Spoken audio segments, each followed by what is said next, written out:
Hola, mi amigos! Sir Leamerton here. Lemur by birth, explorer by trade, and part-time raccoon wrangler.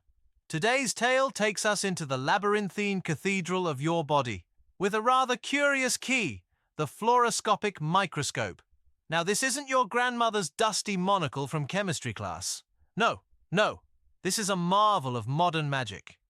Imagine combining real-time X-ray vision with high-resolution microscopic imaging, and then adding a touch of fluorescence, glowing whispers that light up select tissues like lanterns on a midnight path.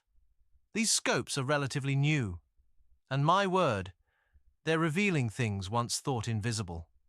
We see calcium crystals winking like forgotten pearls in breast tissue and joints, tiny blood clots drifting like ghost ships, especially post-viral or post-injection, and in some stranger cases, structures that look like fine threads or even circuitry, fibrous, metallic, geometrically bold. Now let us pivot. What does it mean to find such artifacts in the blood? A body is not simply meat and wires, it is memory. It is music. When we peer in and find foreign dust, shards or glimmers, we are not just finding what, we are meeting the when and why. The echoes of environments, choices, exposures. In other words, the blood is no longer private. It is biographical. And yet, tension stirs. Some structures are controversial, unconfirmed. Hexagonal lattices, bioluminescent specks, self-arranging fragments like tiny cities forming midstream. Are these the flukes of perception? The artifacts of digital lenses? Or are they clues of intentional biological interference? To break that loop, try the tiny perfect things process. Right now, notice the shape of a cloud, the coolness near your ankle, a glint on your coffee mug. That is your coherence key. Let's dance across 3 planes of the light weave. Physical, where calcifications crunch and clots cling. Energetic, where fluorescence becomes language. Intuitional, where light reveals meaning, not just matter. But don't leave without a feng shui tip. Move one object today that no longer reflects who you're becoming. Even a teaspoon, especially a teaspoon. Now, you might be wondering, but Sir Leamerton, if these strange glimmers and ghost clots are real, why didn't my annual checkup catch them? And that, dear seeker, is the rub.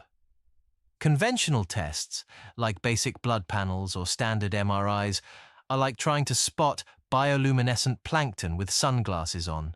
They're designed to flag what we already expect to find: cholesterol, liver enzymes, tumors the size of sultanas. But these fluoroscopic microscopes, especially the ones with live X-ray overlays and fluorescence tagging, operate on a different frequency, literally. They catch movement, charge, and subtle structure. They reveal what's dynamic and reactive in real time, not just static snapshots. Most general hospitals don't use them unless you're in a very specific research program or exploratory diagnostic clinic. However, if you're curious, here's how to seek them out. 1. Look for integrative or functional imaging centers, often attached to research universities or precision medicine labs. 2. Ask about fluoroscopy-enhanced live blood analysis or fluorescent nanoscopy, sometimes folded under microvascular diagnostics. 3. And do make sure the practitioner knows the difference between slide debris and an interdimensional life form made of glitter.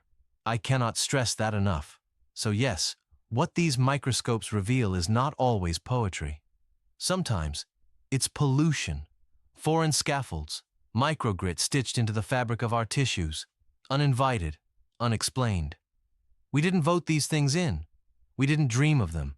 But here they are, glowing under unusual light. Threads, particulates, shapes not taught in med school. And yet, just as fluorescence in a mushroom warns of toxin, just as the glow of a coral reef tells of stress or survival, perhaps this blood glow is both signal and sentinel. Not everything inside us was chosen, but everything inside us can be spoken to. Whether it is to detox, rewire, reconcile, or simply witness what is there without flinching. This is the next frontier. And as for fluorescence, in nature, it is often used by creatures who cannot shout, to signal what words can't, to call for help, to ward off predators. So perhaps the things glowing in us now are not just dangers, they're beacons, flashing Morse across the bloodstream. Sir Limiran here, reminding you to see things in a new light. And if you don't like what shows up, remember it's light, frequency, and vibration that heals anyway.